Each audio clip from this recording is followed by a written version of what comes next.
আবার কি বলো আবার কি বলো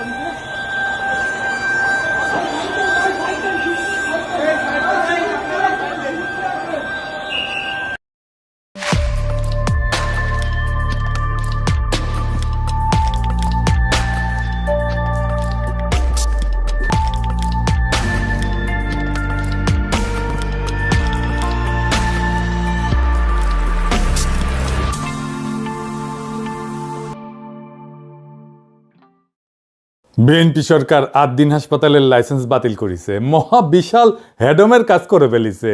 কি অবস্থা দেখিছেন তো? আমাদের সময় দেন, আমরা বাচ্চাগুলো রিকভার করি, তারপর আপনারা ব্যবস্থা নেন। এটা গরিবের হসপিটাল তো, এই জন্য এরা লাইসেন্স বাতিল করা হয়েছে, আর কোনো কিছু না। খামের জন্য এতগুলো বাচ্চা মারা যাইতেছে, ওখানে কোনো তদন্ত নাই। কেন ভ্যাকসিন করার কোনো তদন্ত নাই? তাহলে এটা দূর করে না করছে, তার জন্য আরো পানিশমেন্ট আছে। একটা হসপিটাল বন্ধ করে দিলে কি আছে না এখানে? এখানে যে সুযোগ সুবিধাগুলো পাচ্ছি অন্য কোথাও পাবো না। আর সবচেয়ে বড় কথা হচ্ছে আমার বাচ্চার যে রোগ, এই রোগের অন্য হসপিটাল আছে, এই রোগ কি সেটাই জানে না। আমাদের বাচ্চা নিয়ে আমরা বের হয়ে যেতাম, লাইসেন্স বন্ধ হয়ে গেছে, এখন আমরা কোথায় যাবো আপনারা বলেন? স্বাস্থ্যমন্ত্রীর কাছে আমাদের অনুরোধ, আমরা কোথায় যাবো বাচ্চাগুলো নিয়ে? আমার বাচ্চার রিপোর্ট 2 দিন সময় লাগবে, ব্লাড কালচারের রিপোর্ট আছে, তাই না? এখন আমি এই বাচ্চার এই কালচারের রিপোর্ট যদি না কমে, তার ইনফেকশনের পরিমাণ না কমে, আমি অন্য কোথাও নিয়ে আবার রেফার করলাম, আবার টানহাইসরা। প্রত্যেকটা বাচ্চার ভিতরে একই সমস্যা, কারণ আমরা গার্জিয়ান, আমরা ভিতরে ঢুকতেছি প্রতিনিয়ত, জানতেছি এরকম করা উচিত না। আমার একটা আপাতত কথা এতটুকুর ভিতরে আপনারা স্বাস্থ্য মন্ত্রণালয়ে কথাগুলো পৌঁছান যে এত শর্ট টাইমে এটা সম্ভব না করা। আমার জামাই চটপটি বেছে, আমার মায়ের মনে করেন রক্ত কম, আজকে অপারেশন করার কথা ছিল না, ফিরা সাদা রক্ত কিনলেন না। অপারেশন আমি মনে করেন শনিবার ডেট করছে, 60,000 টাকার মতন আমার গেছে গা। ধরেন শরীরপুর জাজি রাখতে নাইছি, ওখান যদি আমার যাইতে হয় গা, তাহলে আমি ওই মাইয়ার নিয়ে আর জামাই বেছে চট করি, আমি কই টাকা পাই? টাকা কই পাই? ওই হাসপাতালে তো রোগীরা চিকিৎসা নিতেছিল, মরণাপন্ন রোগীরা ছিল, আইসিইউতে রোগীরা ছিল, পোস্ট অপারেটিভে রোগীরা ছিল, কিছুক্ষণ আগে যাদের সার্জারি হয়েছে, সেই সব রোগীরা কি ভয়াবহ সমস্যায় পড়েছে দেখেন। এই লাইসেন্স বাতিলের নোটিশ কখন দেওয়া হয়েছে জানেন? বৃহস্পতিবার, কার্য দিবসের শেষ সময়, যেন কোনো আইনি ব্যবস্থা না নেওয়া যায়। কেমন জাউরামো দেখেন। জাউরামোর ইচ্ছা না থাকলে তো কেউ বাইসা বাইসা সাপ্তাহিক ছুটির আগের মুহূর্তে এই কাম করে না। তো এই জাউরামো কেন? কারণ সরকার গেছে পাগল হইয়া। এটা কথা মনে করাই দিই, আন্তর্জাতিক অপরাধ ট্রাইব্যুনালের নামে বিচারিক হত্যাকাণ্ড বাস্তবায়নের প্রক্রিয়া যখন আগায় চলতেছিল, তখন আমার দেশ পত্রিকায় প্রকাশিত হয় স্কাইপ ক্যান্ডেল। এটা ছিল বিচারের নামে সেই সময় চলমান নাটক নিয়া নিজামুল হক নাসিম এবং আহমেদ জিয়াউদ্দিনের স্কাইপ কথোপকথন।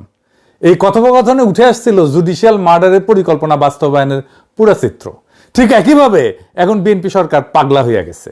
তারা যেভাবেই হোক রাজনৈতিক প্রতিপক্ষকে দৌড়ের উপরে রাখবে বলে পাগলের মতো যা ইচ্ছা তাই করতেছে। ইসলামী ব্যাংক খাইয়া দেওয়ার আওয়ামী তরিকা বিএনপি বাধ্য ছাত্রের মতো ফলো করতেছে। শুধু তাই না, আরো আগ বাড়ায় যত ইসলামের নামধাম আছে এরম সব প্রতিষ্ঠানের উপরে খড়গগ্রস্ত হয়েছে। তাদের ধারণা হয়েছে এই প্রতিষ্ঠানগুলো আসলে জামাতের প্রতিষ্ঠান, এগুলোরে সাইজ করলে জামাত সাইজ হয়ে যাবে। আমি যতটুকু জানছি এই সাজেশন বিএনপিকে দিচ্ছে ডিজিএফআই, আর সেই প্রেসক্রিপশনে চলতেছে বিএনপি।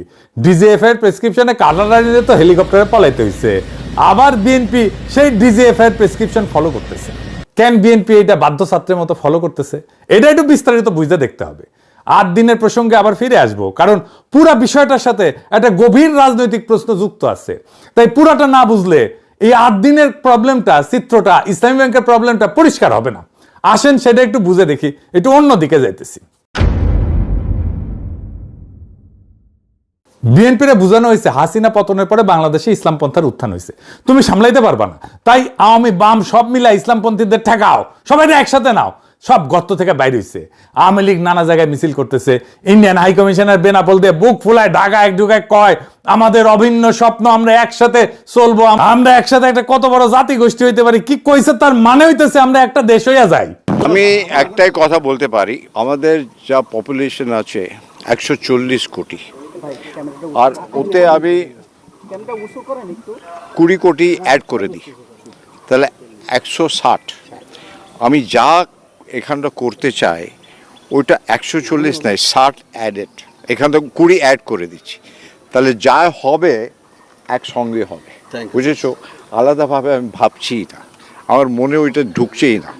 দেখুন তো, হেঁটে চলে এলাম, মনে হচ্ছে না যে আমি বাংলাদেশে এসেছি। ওইটা দেখতে হলো, তাকে বললো হ্যাঁ আপনি বাংলাদেশের বর্ডারে, এমনি মনেই হচ্ছে না। সবসময় আমি বলি একই আকাশ, একই বাতাস, একই যন্ত্রণা। তাহলে আমরা মিলে মিশে ভিসার সব বললে আমার সব মাথায় আছে, একটা খালি বলে যায় সবাই খুশি হবে, ওই কাজটা করবো। দেখেছেন? হ্যাঁ, তো মাদারবোর্ড তো স্বপ্ন অখণ্ড ভারত, অভিন্ন স্বপ্ন কেমনে হয় আমাদের, কেমনে ইন্ডিয়া কামব্যাক করেছে দেখেন।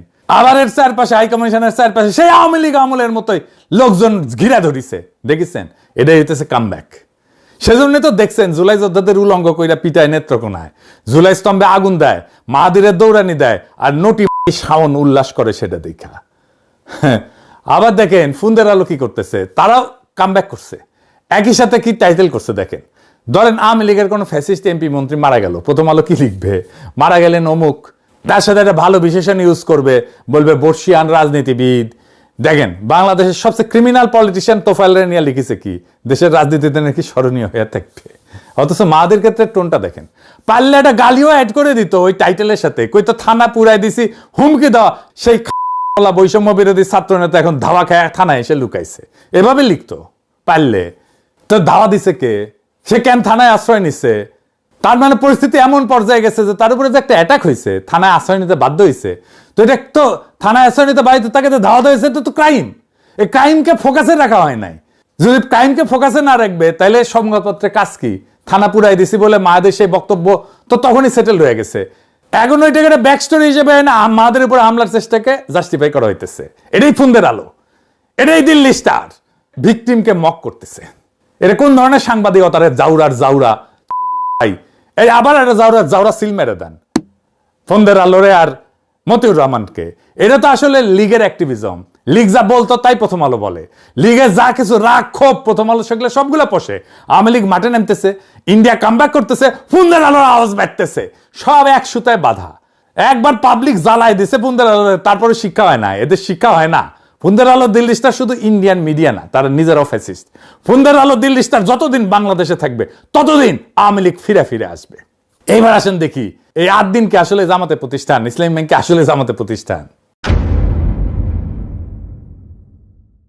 জামাতে ইসলামী সরাসরি মালিকানায় না থাকলেও জামাত প্রভাবিত প্রতিষ্ঠান তো বটেই, এটা তো কেউ অস্বীকার করে না। আর এটাই হইতেছে ওদের বিপদ। প্রথমত এই প্রতিষ্ঠানগুলো অন্য প্রতিষ্ঠানের চাইতে ভালো ফাংশন করে, সেবা দেয় মূলত নিম্নবিত্ত এবং দরিদ্রদের, মানসম্পন্ন সেবা দেয় কম পয়সায়। প্রতিষ্ঠানগুলোতে ইসলামপন্থীদের চাকরি বাকরি হয়। বাংলাদেশে তো অনেক প্রতিষ্ঠানে দাঁড়িয়ে থাকলে চাকরি হয় না, এটা তো সত্য কথা। আর সবচেয়ে বড় কথা, একটা অল্টারনেট গভর্নেন্সের চিত্র তারা উপস্থাপন করতে পারতেছে। আর্থিক প্রতিষ্ঠান আমরা চালাইলে এরকম হইতো, তারা দেখাইতে পারে। স্বাস্থ্য ব্যবস্থা আমরা চালাইলে এরকম হইতো, তারা দেখাইতে পারে। এখন একটা প্রশ্ন করি, বিএনপির কি ব্যবসা নাই? আওয়ামী লীগের ব্যবসা নাই? আছে, হোটেল আছে। আব্দুল আল মিন্টুর ন্যাশনাল ব্যাংক আছে না? সালমান রহমানের বেক্সিমকো সাম্রাজ্য আছে না? মিজানুর রহমান সিনার একমি আছে না? আর এই যে আমাদের সমাজ কল্যাণ মন্ত্রী জাহিদ ভাই, ওনার তো ফার্মা আছে, হাসপাতালও আছে। টিপু মুন্সি আওয়ামী লীগের নেতা, হাসপাতাল আছে না? এই যে এভার কেয়ার, চান্দ আব্বাসের ঢাকা ব্যাংক আছে না? তাইলে জামাত ঘরানা প্রতিষ্ঠানে বারবার হাত পড়ে কেন? ইসলামী ব্যাংক দখল হয় কেন? 8 দিনের লাইসেন্স বাতিল হয় কেন? একটার পর একটা প্রতিষ্ঠান টার্গেট হয় কেন? কারণ সব ব্যবসা সমান না। মিন্টুর ব্যাংক, চান্দ আব্বাসের ব্যাংক, লীগের নেতাদের হাসপাতাল, এই প্রতিষ্ঠানগুলো কি করে? টাকা বানায়, মালিকের পকেটে ভরে। এটা হইল ভাড়াখোর পুঁজি, ইংরেজিতে বলে রেন্ট সিকিং ক্যাপিটাল। ক্ষমতার কাছে থেকে সুবিধা নেয়, লোন নেয়, ফেরত দেয় না, টাকা বানায়, ব্যাস, এর বেশি কিছু না। রেন্ট সিকিং এর সবচেয়ে সোজা মানে হইতেছে পরিশ্রম করে সম্পদ বানানো না এরা, বরং ক্ষমতার কাছে থেকে সুবিধা বাগায়, টাকা কামায়। এটা উদাহরণ দিলে পরিষ্কার হবে। ধরেন 2 জন লোক, প্রথম জন একটা কারখানা দিল, জিনিস বানায়, বেচে, মানুষের কাজে লাগে, লাভ করে, এটা একটা হালাল রোজগারের মতো কিছু একটা তৈরি করলো, সমাজের নতুন মূল্য যুক্ত হইল। দ্বিতীয় জন কিছুই বানায় না, সে শুধু ক্ষমতার সাথে খাতির করে, ব্যাংক থেকে 1000 কোটি টাকা লোন নেয়, ফেরত দেয় না, সরকারি কাজ পায় কম্পিটিশন ছাড়াই, বিদ্যুৎ কেন্দ্র বসায় আর ক্যাপাসিটি চার্জ নেয়, বিদ্যুৎ না দিয়েও টাকা পায়। এই লোক নতুন কিছু বানায় না, সে শুধু বিদ্যমান সম্পদ থেকে নিজের ভাগটা বাগায় নেয় ক্ষমতার জোরে। এই দ্বিতীয় ধরনটাই হইতেছে রেন্ট সিকিং, বাংলায় বললে ভাড়াখোর পুঁজি, বা আরো সোজা বাংলায় বললে সুবিধাভোগী লুটেরা ব্যবসা। এই প্রতিষ্ঠানগুলো একটা জিনিস কোনোদিন করে না, এরা দেখায় না যে আমরা চালাইলে দেশটা কেমন হইতো। এরা কোনো বিকল্প আঁকে না, শুধু লুটে। এখন উল্টা দিকটা দেখেন, 8 দিন গরিব মানুষের মানসম্পন্ন সেবা দেয়। ইসলামী ব্যাংক নিম্নবিত্তের কাছে পৌঁছায়। এই প্রতিষ্ঠানগুলোতে দাড়িওয়ালা লোকের চাকরি হয়, যেটা বাংলাদেশের অনেক জায়গায় হয় না। দাড়ি দেখলে দরজা বন্ধ, আর এরা ভালো ফাংশন করে, এটা অনেকে মানে। এই দুইটার মধ্যে আকাশ পাতাল ফারাক, আর এই ফারাকটাই হইল আসল গল্প। কি গল্প? জামাত ঘরানা প্রতিষ্ঠান যখন গরিবের ভালো সেবা দেয়, ভালো চলে, তখন সেটার নিছক ব্যবসা থাকে না, সেটা একটা প্রস্তাব হয়ে দাঁড়ায়। প্রস্তাবটা কি? আর্থিক প্রতিষ্ঠান আমরা চালাইলে এমন হইতো, স্বাস্থ্য ব্যবস্থা আমরা চালাইলে এমন হইতো, সরকার আমরা চালাইলে এমন হইতো। বুঝতে পারতেছেন? এটা একটা বিকল্প শাসনের ছবি দেয়। ক্ষমতায় যাওয়ার আগেই প্রমাণ হাতে নিয়ে দাঁড়ায় আছে, দেখো আমরা পারি। আর এইটাই শাসকের জন্য সবচেয়ে বড় বিপদ। কারণ একজন শাসকের সবচেয়ে গভীর দাবিটা কি? আমি ছাড়া কেউ এই দেশটা চালাইতে পারবে না, বিকল্প নাই, তাই না? সবসময় হাসিনাও তাই, তারেক রহমানও তাই। এই প্রতিষ্ঠানগুলো ঠিক এই দাবিটার গায়ে হাত দেয়, জলজ্যান্ত প্রমাণ হয় বলে। বিকল্প আছে, লুটেরা ব্যাংক সহ্য করা যায়, কিন্তু একটা কাজ করা বিকল্প সহ্য করা যায় না।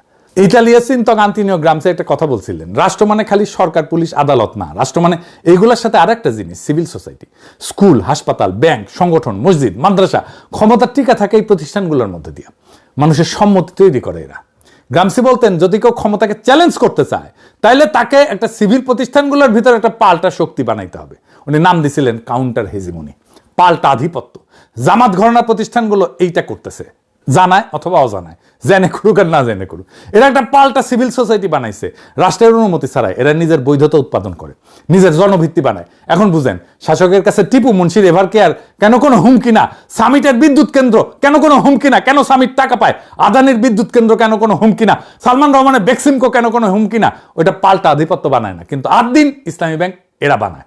এরা এই কারণেই টার্গেট, কারণ এই প্রতিষ্ঠানগুলো একটা কাজ করে, ক্ষমতায় যাওয়ার আগেই দেখায় দেয় ক্ষমতায় গেলে কি করবে। এইটারে বলা যায় একটা পূর্বাভাস, ভবিষ্যতের একটা ছোট্ট নমুনা, আজকে হাতে নাতে দেখানো। রাষ্ট্রের ভেতরেই যেন একটা ছোট বিকল্প রাষ্ট্রের বীজ। শাসক এইটাকে দেখে অস্তিত্বের প্রতি হুমকি হিসাবে, কারণ এটা সব কথা না, এটা প্রমাণ। প্রমাণের বিরুদ্ধে তর্ক তো চলে না। তাহলে তারা এগুলো ভাঙবে কিভাবে? শাসক যদি এই প্রতিষ্ঠানগুলো আদর্শ দিয়ে হারাইতে না পারে, কারণ সেবা ভালো, মানুষ পছন্দ করে, তাইলে হারাবে কিভাবে? আইন দিয়া, প্রশাসন দিয়া, লাইসেন্স বাতিল করিয়া, বোর্ড দখল করিয়া, অনিয়ম পাওয়া গেছে বলে তদন্ত বসাও, বাংলাদেশ ব্যাংক দিয়ে বোর্ড ভেঙে দাও, স্বাস্থ্য অধিদপ্তরকে দিয়ে লাইসেন্স বাতিল করো। কিন্তু আসল লক্ষ্য কি? প্রতিষ্ঠান না, আসল লক্ষ্য প্রতিষ্ঠানটা যে বিকল্প শাসনের ছবি আঁকতেছিল, সেই ছবিটা মুছে দেওয়া। আসল কাজ ওই দেখায় দেওয়ার ক্ষমতাটা নিভায় দেওয়া, যাতে কেউ আর কোনোদিন বলতে না পারে ওদের হাতে দিলে তো ভালো হইতো, ভালো চলতো, দেশটা ভালো চলতো। এইটারে দুনিয়ায় বলে লফেয়ার, ওয়ারফেয়ারের মতো। আইনকে অস্ত্র বানানো, সরাসরি নিষিদ্ধ করে না, গুলি করে না, বৈধতার মুখোশ পরে আইন প্রশাসন দিয়া প্রতিপক্ষকে নিঃশেষ করে দেয়। রাশিয়ার পুতিন এই যে খোদরাকোভস্কির তেল কোম্পানি কর মামলায় ফেলায় দেউলিয়া করে দিছিল, নাই করে দিছে। তুরস্কের দোকানও গুলেন ঘরানার ব্যাংক, হাসপাতাল, স্কুল হাজারে হাজারে বাজেয়াপ্ত করছে। ইন্ডিয়াতে অ্যামনেস্টির অ্যাকাউন্ট জব্দ করিয়া তারাই দিচ্ছে অ্যামনেস্টি ইন্টারন্যাশনালকে। একই খেলা। আর বাংলাদেশেও সে একই খেলা চলতেছে। জামাত ঘরানা প্রতিষ্ঠানের বিপদটা তাদের টাকায় না, বিপদটা তাদের বৈধতায়। এরা রাষ্ট্রের পাশে দাঁড়ায় একটা পাল্টা শাসনের জলজ্যান্ত প্রমাণ দেখায়। আর ঠিক এই কারণে এদের ভাঙা হয়। ভাঙা হয় বাজারে না, ভাঙা হয় আইন আর প্রশাসনের অস্ত্রে। লীগের লুটেরা ব্যাংক টিকা থাকে, কারণ ওইটা কোনো বিকল্পের ছবি দেয় না।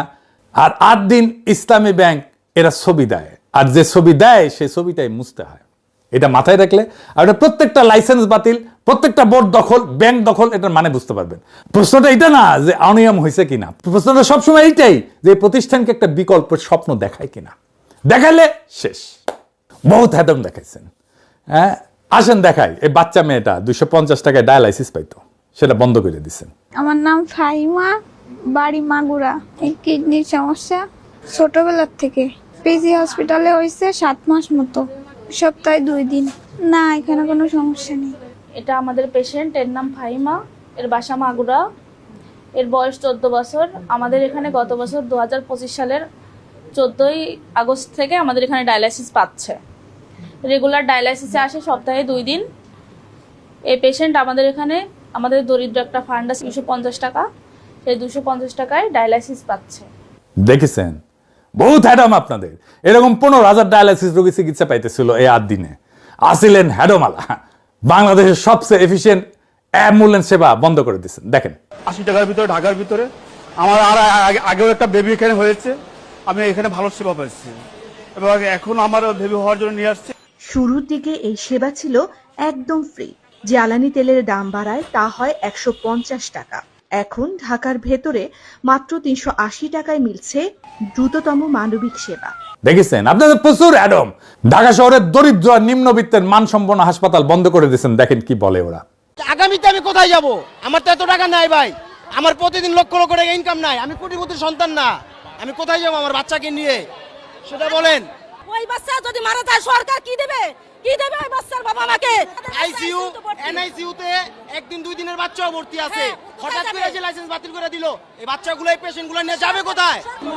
তিনবার দিলে ঢাকা শহরের মধ্যবিত্ত লোকেরা, রিকশা চালকরা কোথায় যাবে? ঢাকা মেডিকেলে প্রতিদিন রুগী মরে কটাই চলে। দেখেছেন আরেকটা দেখেন কি বলে। অনেক ডাক্তার আছে ওরা পকেটে টাকা দিয়ে পর্যন্ত চিকিৎসা করে, আমার বাচ্চারা কবির স্যার ওনার পকেটে টাকা দিয়ে চিকিৎসা করতেছে, আমি ড্রাইভার ভর করতে পারতেছি না স্যার, নিজে টাকা দিয়ে আমার বাচ্চা শহরে কোথায় যাবো? দেখেছেন? হ্যাঁ আপনারা জিতছেন, এখন আপনারা জিতছেন, যান আপনারা ফার্স্ট হয়েছেন। বহুত হ্যাডম আপনাদের। ক্ষমতায় থাকলে নিজেদেরকে অনেক হ্যাডোমালাই মনে হয়। হাসিনাও মনে করতো, সোহরাওয়ার্দীর বডিগার্ড নিজেও মনে করতো এই হাসপাতাল অন্যায়ভাবে বন্ধ করাটা বিএনপির অন্ধকার ইতিহাসের সাথে যুক্ত হয়ে থাকবে। এই কাম কইরা কত মজলুমের অভিশাপ বদদোয়া কামাইছেন তার ইয়ত্তা নাই। হ্যাডমের হিসাব বাদ দেন, শুধু একটা মুখ মনে রাখেন, ওই বাচ্চা মেয়েটার মুখ। তাই 2 বার যার শরীরের রক্ত মেশিনে শোধন হইতো 250 টাকায় মাত্র। আজকে যার সামনে শুধুই অন্ধকার, তার মা কাকে বলবে যে আমার মেয়েটারে বাঁচান? কোন অফিসের দরজায় গিয়ে বলবে? পোস্ট অপারেটিভ ওয়ার্ডে যে রোগীটা সবে অপারেশনের পর চোখ খুলছিল, তার এখন কোথায় নেওয়া হবে? আইসিইউ যে মানুষটা একটা শ্বাসের জন্য লড়তেছিল, তারপরে সেই শ্বাসটার দাম কে দেবে? এরা কেউ জামাত করে না, এরা কেউ বিএনপিও করে না, এরা শুধু গরিব। এদের একমাত্র অপরাধ এরা গরিব হইয়া বাঁচতে চাইছিল। আর আপনারা বৃহস্পতিবার বিকালে ছুটির ঘন্টা বাজার আগেই একটা কাগজে সই কইরা তাদের সেই বাঁচার অধিকারটা কাইরা নিলেন। আপনারা ভাবতেছেন প্রতিষ্ঠান বন্ধ করছেন, জামাত সাইজ করছেন, বিকল্পের ছবি মুছছেন। না, আপনারা একটা মেশিন বন্ধ করেন নাই, আপনারা একটা মানুষের নিঃশ্বাস বন্ধ করছেন, আপনারা একটা ভবনে তালা দেন নাই, আপনারা হাজারটা পরিবারের শেষ ভরসার দরজায় তালা দিয়ে দিয়েছেন। ইতিহাস সব মনে রাখে। হাসিনা ভুলে গেছিল যে রক্তের হিসাব একদিন দিতে হয়। আপনারা ভুলে যেতেছেন, কিন্তু যেই মা আজকের রাতে তার সন্তানের জন্য কাঁদতেছে, যে রোগী আজকের রাতে বিনা চিকিৎসায় ছটফট করতেছে, তাদের চোখের পানি আসমানে গিয়া পৌঁছাইবে। আর মজলুমের সেই চোখের পানির সামনে দুনিয়ার কোনো হ্যাডম, দুনিয়ার কোনো ক্ষমতা, কোনো ডিজিএফ এর প্রেসক্রিপশন টিকে না। আপনারা ভাবছেন আপনারা জিতছেন, আসলে আপনারা শুধু একটা জিনিস কামাইছেন, অভিশাপ, মানুষের অভিশাপ, মজলুমের অভিশাপ। মজলুমের অভিশাপ কামানো মানুষ কোনোদিন জিতে না। আপনারা একটা দুর্বল সরকার, দুর্বল সরকার ছায়া দেখে ভয় পান। সরকারকে বাঁচায় মানুষের ভালোবাসা, মানুষের সমর্থন, সেটাও হারাইতেছেন। নিজে চেষ্টা করে হারাইতেছেন, নিজের হাতে হারাইতেছেন। আপনাদের পতন যে কি ভয়ঙ্কর হবে আপনারা কল্পনাও করতে পারতেছেন না। সেই দিন আপনারা বুঝবেন আপনারা কি জেতা জিতছিলেন। আজকে ইনকিলাব জিন্দাবাদ।